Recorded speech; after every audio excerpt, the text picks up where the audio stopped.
Wee Kii, absolute pleasure to have you in this series. How are you? I'm good. And thank you for having me on this podcast. And so to give you a bit of a flavor of what we're going to cover, it's the career journey and transitions, developing key skills, work culture and leadership, and impact investing and ESG. They're kind of the four areas. And within that, we've got a whole bunch of questions to ask. But Wee Kii, perhaps we could start with just a brief history, about your background from student to what you do in your present role. Sure. So I did a STEM degree at university, actually. So I read biotechnology at Imperial College London, and I graduated with a Bachelor's of Science, first class honors in 2015. In my penultimate year, I did a summer internship with Bank of America, or what was then Bank of America Merrill Lynch, within the credit risk department, and I loved it. I got the graduate offer, and then I returned to the bank when I ultimately graduated.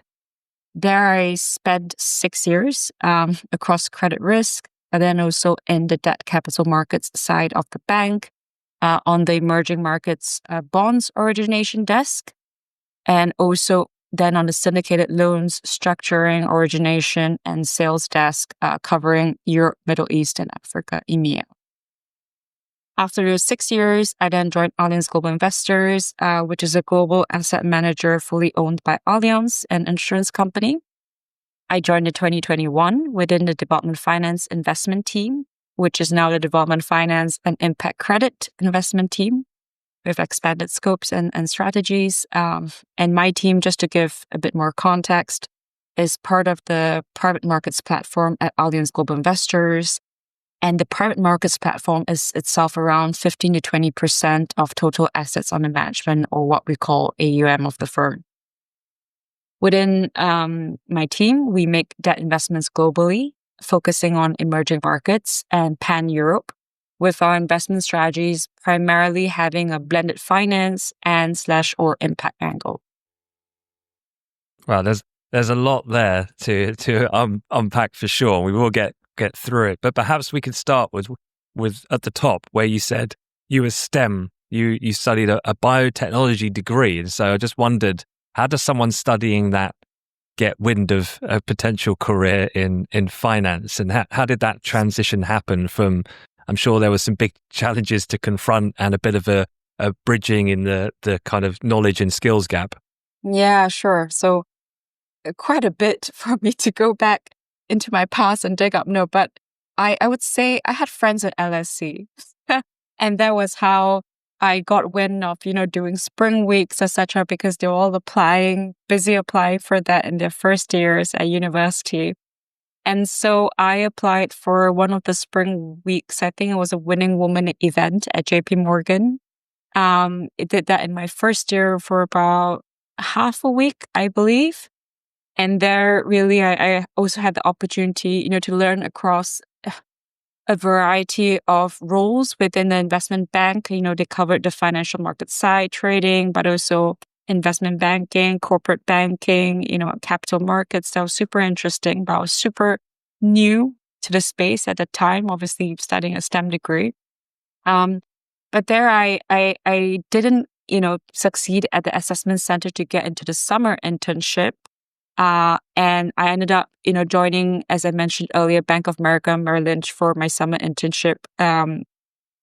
And there I got the graduate offer. But there were a lot of, learnings in that time. So as part of the feedback from the assessment center at JP Morgan, they basically, said that, what, we liked you, but you didn't have enough confidence at the assessment center. We just weren't sure if you could perform if you were to join as a summer intern in that respect. And so I really took that away when I was preparing for my, assessment centers for Bank of America, but also other banks I was applying to at the time in my penultimate year at university, to try to make sure that, I had that confidence aspect locked down.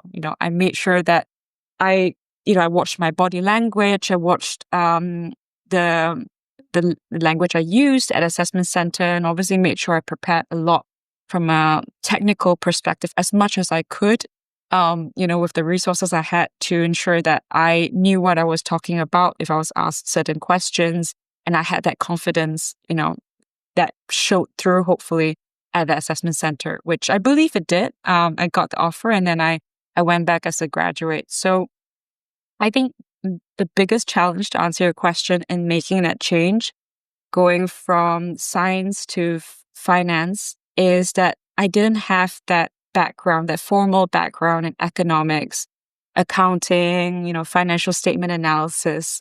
And as I mentioned, financial markets were new to me, and that meant having to get up to speed with a lot of financial jargon and simple economics concepts, like, for example, relationships between interest rates, bond prices, or even like simple accounting principles, the fact that assets need to balance with liabilities and equity. So that's kind of the biggest challenge I felt that I faced. And to the second part of your question, how did I bridge that gap? I'd say two main parts. One is formal training.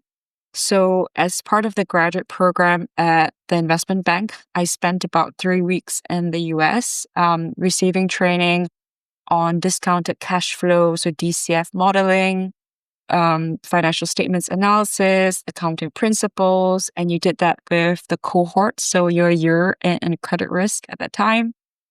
That was important. But the other way, which is arguably more important because it's really effective, is not so structured in terms of like training. It's learning on the desk, basically, just doing the work, not being afraid to take the first step at putting together a credit memo on, a bank in the Middle East, which you've never heard of, but just, saying like, what, I'll try anyway. And if I have questions after I've taken that first step, I will, set up time with my colleague, my teammate, to sit down with them and go through it. Apart from that, it's also just asking, your other teammates, other colleagues on the floor, other teams that work with you, for coffee catch-ups, because it's always very useful. You never know what you're going to learn from these people who have way more experience than you at that stage. Was there anything from the STEM skills that you had learned through academia that you thought actually, without unknowingly, when you learned some of the financial concepts, that you just went, oh, actually, that's pretty similar? Is there anything you can think of? I feel like it's more the soft skills that were useful rather than any sort of like things that I learned technically, because I was really deep into the biology of cells and like, mitosis, etc. Like, but really into like signaling, very, very, very cellular level concepts, which it was very difficult to pull into finance. But I think the sort of soft skills, like, for example, in my final year, you do a research project and you're meant to write a thesis, things like being able to communicate clearly through your writing, things like making sure to footnote or reference appropriate sources is very helpful when you're writing a credit memo, because then you're like, I show you exactly where my data comes from. It's not something that, I haven't checked beforehand. I make sure it came from a credible source, a public source, or if it's a private one, something that we can rely on quite reliably. And those sort of skill sets, I believe, came through from my science degree. Yeah, that's really interesting, actually. And then kind of moving on to the next question, looking at your resume, your career's evolved across different roles, sectors. I just wondered, did you ever feel any pressure to follow a more traditional path? And I mentioned that because you mentioned in your introduction of your history, you went to Imperial College London. And I know that a top university like Imperial, where it can be quite hyper kind of competitive and people tend to be quite channeled into certain types of roles. I just wondered what that experience was like for you. So the short answer is yes. And I think I suffer from comparing with some of my peers who may have entered, a single career path, like investment banking, and they've just stayed there. And now, to me, at least, they seem much more advanced in their career, titles and pay-wise, etc. And, sometimes I also get what ifs if I had stayed in one of my first few roles and just, stuck it out and just built my career from there. But, you know, ultimately, I listened to my gut, to my instincts. And I think that's really important. It's super important to listen to your gut because it will guide you to where you need to be. You might not be happy if you had stayed in that same role and, it might look good on paper, but inside, like in terms of, how you feel you are as a person, you might not be in as good a place as if you had made those changes. So I would say, yeah, I did feel the pressure, but, I make my peace with it, knowing the sort of benefits I've gotten by having a more non-linear career path. That confidence to kind of go against what the kind of herd we're doing at that point, because I know I interact with the students still to this day at LSE, Imperial, UCL, and I know what that environment is like. So I've heard before someone mentioned to me in this series about having your own personal board of directors. So people who you can go to who don't have any other, who are not involved in that environment, but you can speak to and things like that. Did you have anything like that gave you some confidence to kind of break the mold a little bit?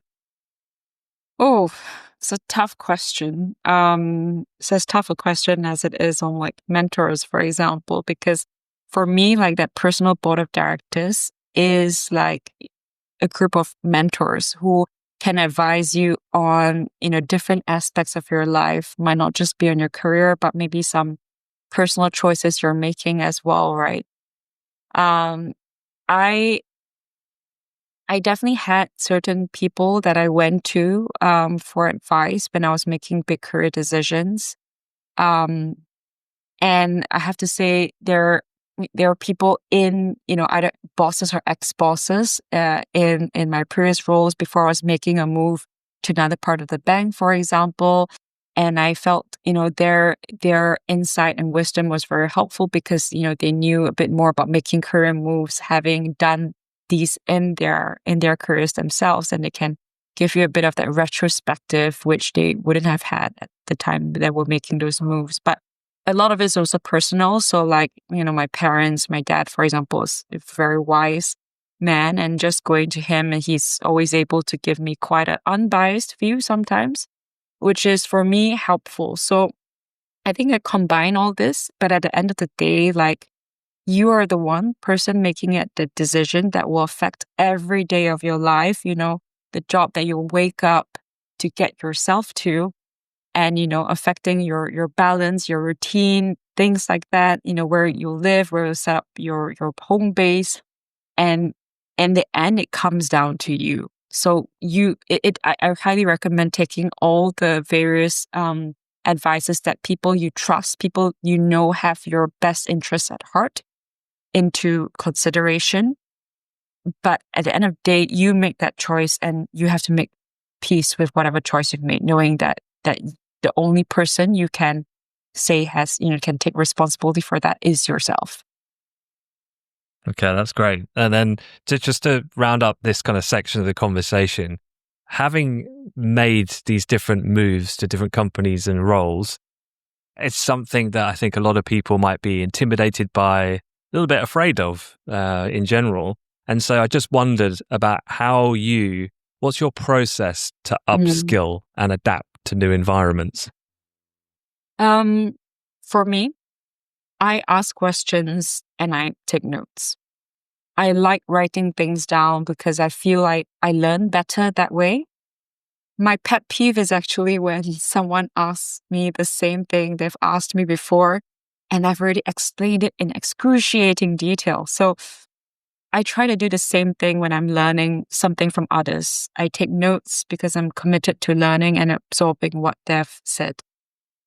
Similar to what I've also mentioned to one of your earlier questions is getting my hands dirty and just doing the work that's been asked is the best way to adapt to a new environment.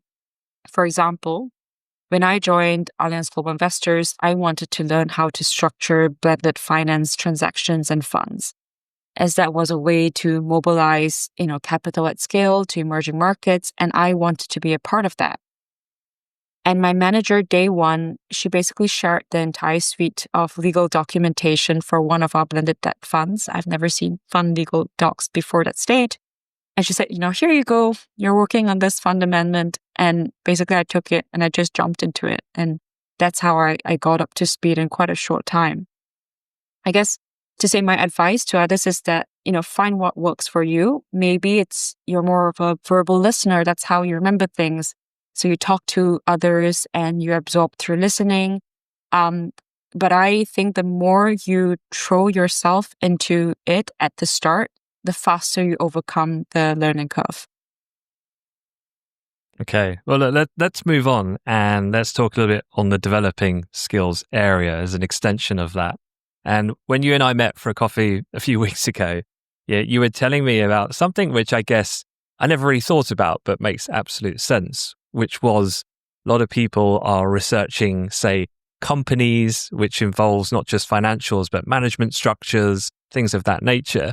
And you were talking about how then you could take some of these learnings about the analysis that you might be conducting in your work, and then how actually can you apply that to internal teams and work culture, and the kind of blended nature of the learnings from one could be transitioned into the other. So I just wanted to kind of go back to that and get a bit more of your take on that experience and how that applies in your kind of current role.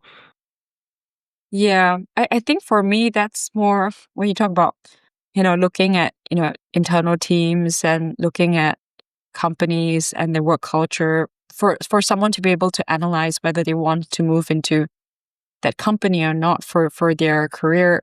For me, it's a lot about culture. The culture of the place you are working in is very, very important. It can keep you there or it can drive you out. So in many careers in finance, as you will know this, Anthony, it involves like long hours and spending lots of time at work with your team, with your other colleagues. And that means there's a, very high chance that you as a person, your mood, your happiness levels will be affected by the culture and the environment at your workplace. Additionally, it's important to state that the culture within a certain company is not homogeneous.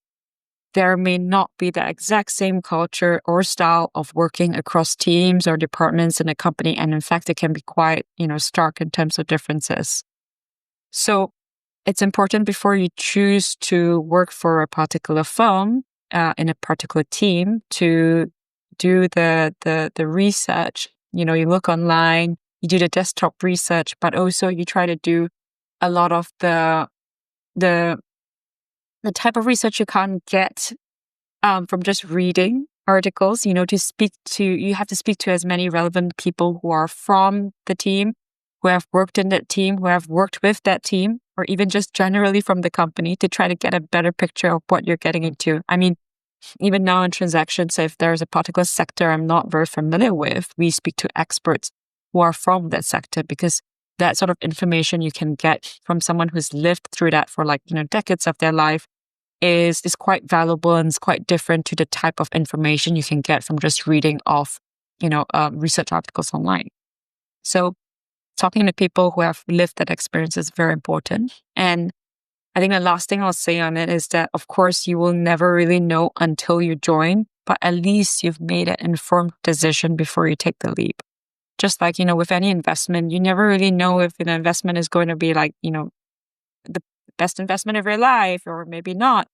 But if you've shown that you've done your diligence process, you've done your analysis the way that should be done, based on your investment process, your conviction as well, you can stand by it, then that's an informed decision. And then you can go ahead taking the leap, making that decision, knowing you've done all you could do. I've heard people say before as well, it's a particular person to focus on is who would be your manager, and what type of progression or activities has the people below that manager who've trodden the path before you in those roles done? Is that something you would also advise, is kind of seeing what type of manager or leadership you'd be working under as to a somewhat piece of the puzzle, not complete, but as a predictor of your potential development within that role? I think that's definitely one of the indicators you should look at because for me, I think part of the reason why I joined my current role is because, I was really inspired by my current manager, who is my hiring manager. And basically, it turns out that she was inspired to join this firm because of her hiring manager at the time, who is now our group CIO. So basically, we're all women. There was this, I think, sense of like seeing someone, so inspirational and someone you really knew you could learn a lot from in that team, and your development would be somewhat shaped by them. And you sometimes, make that leap because you trust the people that you'll be reporting to. So I've seen that, and I've seen that for some other colleagues as well who have joined because they were interviewed or they met the hiring manager during interviews and they were so inspired by their stories and what they could do if they were to join the firm and take on that role. So I think that's actually super important. I mean, it's not the only factor in the decision, but sometimes it can be the factor that causes you to take the leap and make a choice to join the firm.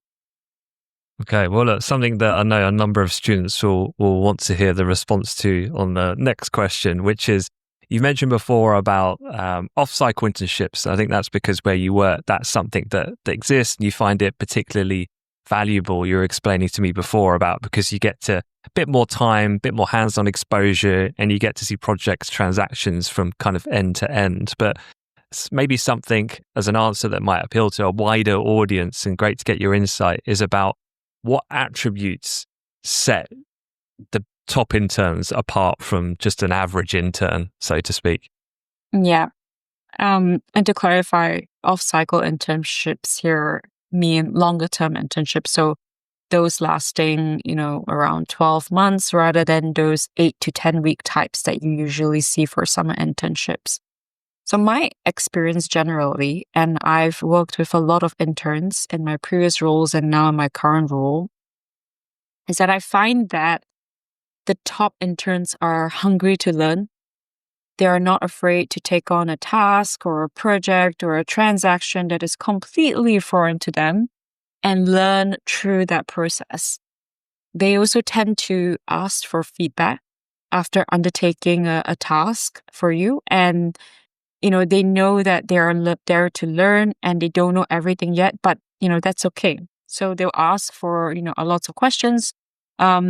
Or they'll, ask also for feedback on their performance after having done something, saying like, okay, look, what could I have done better? Maybe I didn't do that so well. Can I just check with you if that was okay the way I replied, etc. Like replied to an email, things like that. And I think that's super valuable because people, once you've asked for feedback, they tend to be a bit more, softer and more like constructive because they're like, oh, wow, this person really just wants to develop and learn. Like, it's great. Let me share with you all the things that you can do to be at this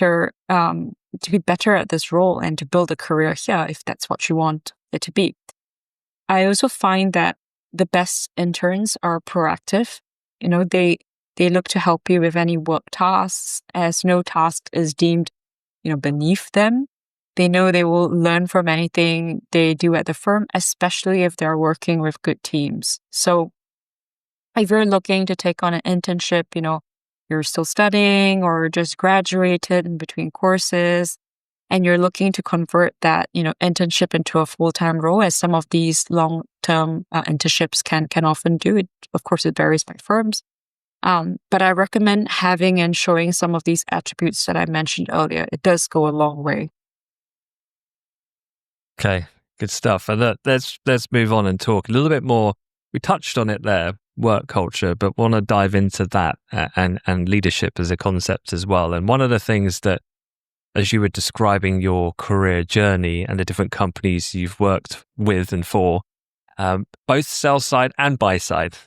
And I think this is feels like a conundrum for a lot of young people. They're like, where do I begin? Do I transition, start one place or the other? Do I get pigeonholed if I go for one or the other? So on and so forth. But you having done both. I just wondered, what are the key differences in skills and mindset? Yeah.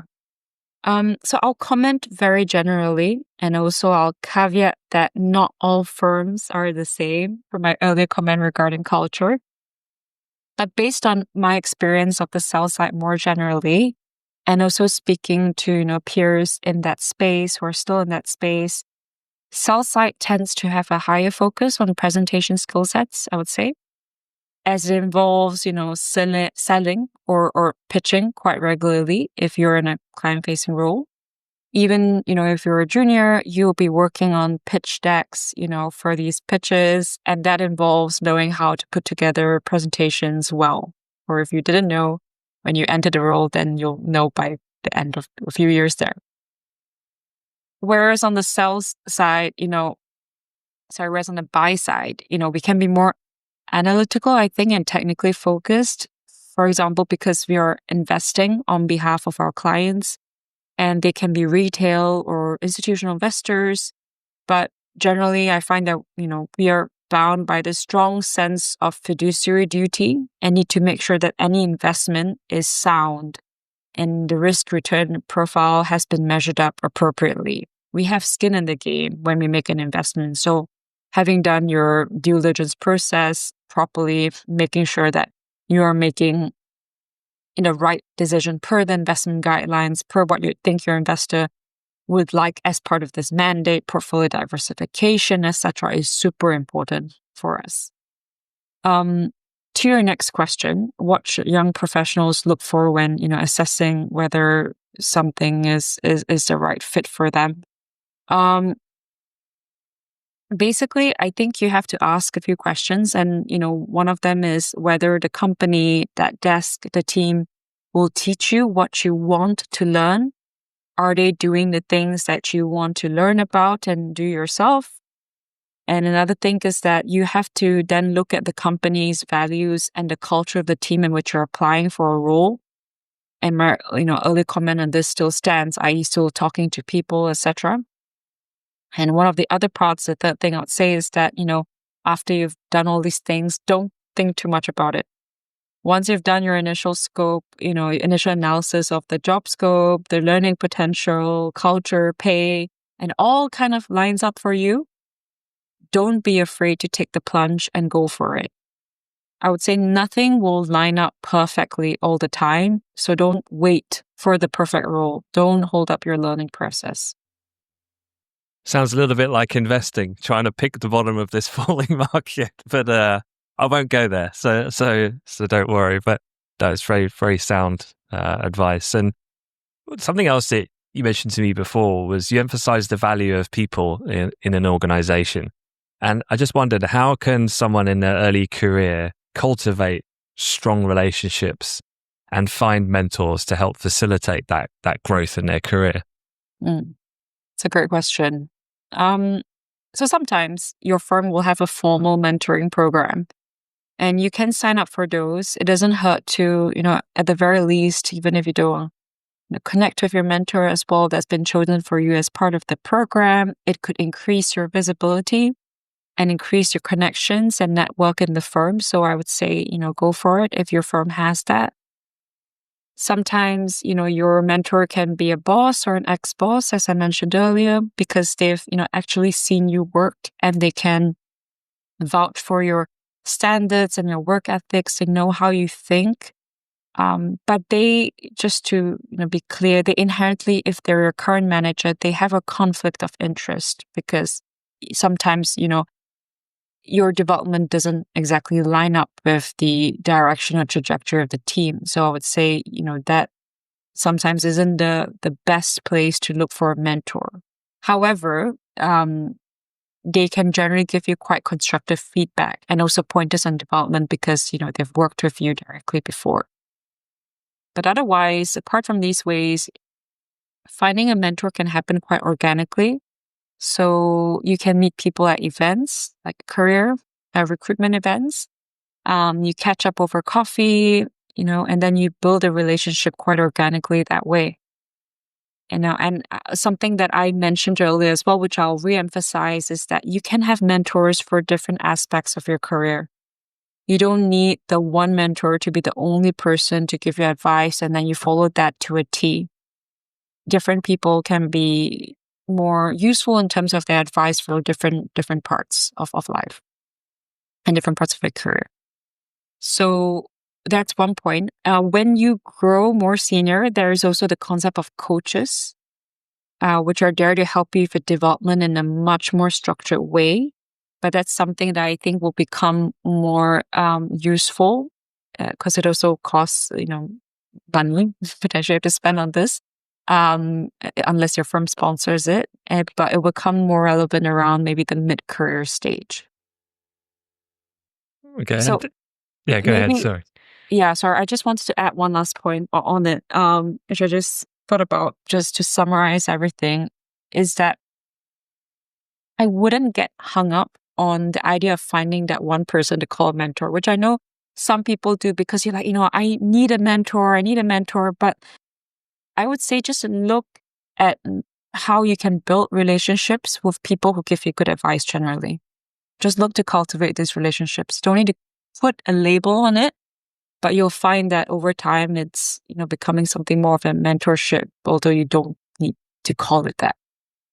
Yeah, no, that's really good sound advice, actually, because I think by putting a label on it, you just feel this immense pressure to be like, right, I have to find this. And everyone has this preconceived idea of this kind of wise old person guiding you, steering you through your professional and personal life. But it's not always quite like that, Okay, and then the last bit was something which, again, is to address somewhat a source of anxiety, I think, amongst students or those entering the workforce, which is they feel like the decision they make now will define them. And, given that your career that you've described up until this date, I just wondered if you could talk about how career priorities shift. And is there kind of an idea that for you, maybe not for everyone, this kind of early careers, sort of 1 to 3 years, the more mid and then the more senior plus, you talked about coaching there when you start taking more ownership over bigger teams and things like that. So I wondered what advice you could give to someone just starting out versus someone in their kind of mid-career. Yeah. If you're starting out, don't be afraid to cast the net wide when considering a career pathway to follow. You really do have, a lot of time ahead to decide what's the career path for you. So there's no need to rush into one type of career only. I would say take time to figure out what you want to do. And you can do so by, experimenting with short stints, internships, as we've mentioned.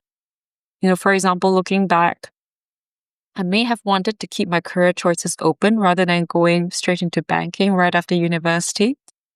Partly I did that, because I had an offer already at the end of my second year and I didn't have to think about applying further. I liked that role, etc. But, looking back now, 10 years, actually coming to 10 years later, I've seen a variety of people with non-linear career trajectories who have done well for themselves, and it hasn't hampered them from having successful careers. And in fact, I think some of their earlier life choices, which may have seemed less rational, maybe they moved abroad to take some time off, but also decided to study another language. It has completely enriched their personal and professional experiences overall, which probably has set them up for success now. So my advice is just take your time. Okay, well, let's close by in the final segment talking about impact investing and ESG, which I know a number of people are always interested to hear more about. And so you've worked in sustainability and ESG across different investment scenarios, so to speak. How do you see impact investing evolving and what opportunities exist for young professionals interested in this space? Because I think sometimes they find that a hard answer to find. Yeah. Impact investing space is a really exciting one. So looking more at the positive impact that companies can have on the planet and on societies rather than just focusing on, companies managing their ESG downsides and negative impacts on the natural world and social environment. That's in general what I deem impact investing versus ESG investing, to be clear. I think impact investing is one of the key areas that will continue to develop and grow further. And this will be more in the private markets side of things, I believe, as typically the companies that have this impact potential, so to generate these positive impacts on the planet and the people, they are smaller than the mid-sized to large cap corporates who have publicly listed equity and bonds. These companies are usually relatively new, so about 5 to 10 years of inception, and they're working on specific solutions that tackle real-world environmental and or social challenges. So not necessarily at the size or maturity that you'll see in the public market. So I believe that will be more, and that's why I mentioned it'll be more on the private market side of things. But the growth that I'm talking about will likely be staggered across regions. So for example, now Asia is lagging slightly behind Europe and the US in terms of depth of the impact investing landscape. But I feel in the next 5 years, it could look quite different. The private markets investment landscape could look quite different. And that depends partly on investor interest and also regulatory incentives. So apart from, pure play impact investing funds, right now I'm also seeing ESG themed funds being quite popular, especially those which are decarbonization and energy transition focused. I also think that there is a big focus of institutional investors on climate finance right now, although that might also change depending on regulations in certain jurisdictions, so something to watch more generally. Overall, and just to answer the last bit of your question, with this growth in sustainability and in impact investing, there will likely also be a growth in roles in this space. It could be more on the investment side. So there, the typical skill sets required of investment professionals will be needed, apart from an inherent interest in sustainability and social impact. But it also could be on roles that would not have existed in the mainstream 15 years ago, like ESG risk, assessment and analysis, impact measurement, impact reporting, ESG reporting. These types of roles would also be needed. So these could be some of the types of positions that young professionals interested in impact investing could consider outside of investment roles. Is there such a thing as an internship that any companies have run in that specific department? Or is it a case of a student just acquiring those baseline skills like you mentioned? There are definitely internships in these types of departments and the non-investment roles as well. And at Allianz Global Investors, we have that because we have an in-house impact strategy team that does impact measurement and impact management. And we do take on off-cycle interns there, or rather we've taken on someone who is learning in that space. So I'm sure other firms as well who have impact investing units will have internships if they offer internships in general. So something to definitely look out for and take a look online. You can type in impact investing asset management firms, and I'm sure a couple will come out, including us. Just finally, on that subject matter, is there any available good resource for impact investing, like a podcast or a section on a major financial media outlet or anything like that you look at that you could recommend? For that one, not specifically in any sort of public news sources, but there are databases. Like the Global Impact Investing Network, GIN, does articles on the impact investing landscape. New Private Markets as well does have a section on impact investing. However, I believe those are not always free. There could be a free trial, but I think you do need a subscription. So nothing I would say that I at least follow that might be so readily available. However, having said that, I might not have scoped the entire universe of impact investing websites, news websites rather. And so there could be more out there, which I'm just not so familiar with at this stage. I did hear right. Gin is okay. Yeah. Gin. Mental note. All right. So to finish the conversation, and I've been asking this in all of these in this kind of mini series, is that if you were to go back and talk to your younger self starting out, is there any advice you would pass on to a 21-year-old Wee Kii? Ooh.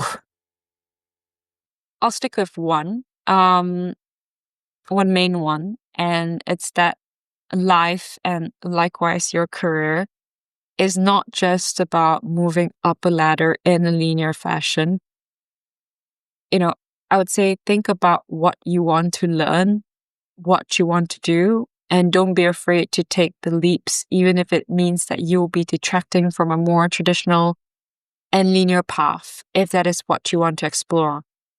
And that is what, would make you a richer person from an experience perspective. So don't rush. You have time. It's probably what I would continue to say, because I felt like I was always rushing. I was to get on to the next thing, which might have partly helped me well because, I was very hungry to learn. But you can be hungry to learn without, feeling like you are always in a rush. It's more also about your perspective on things, and that transmits into the general energy you give out into the world. So I think that's what I would probably say to my younger self starting out. Okay, Wee Kii, thank you again. It's been a real pleasure to host you. Thank you. Thank you, Anthony.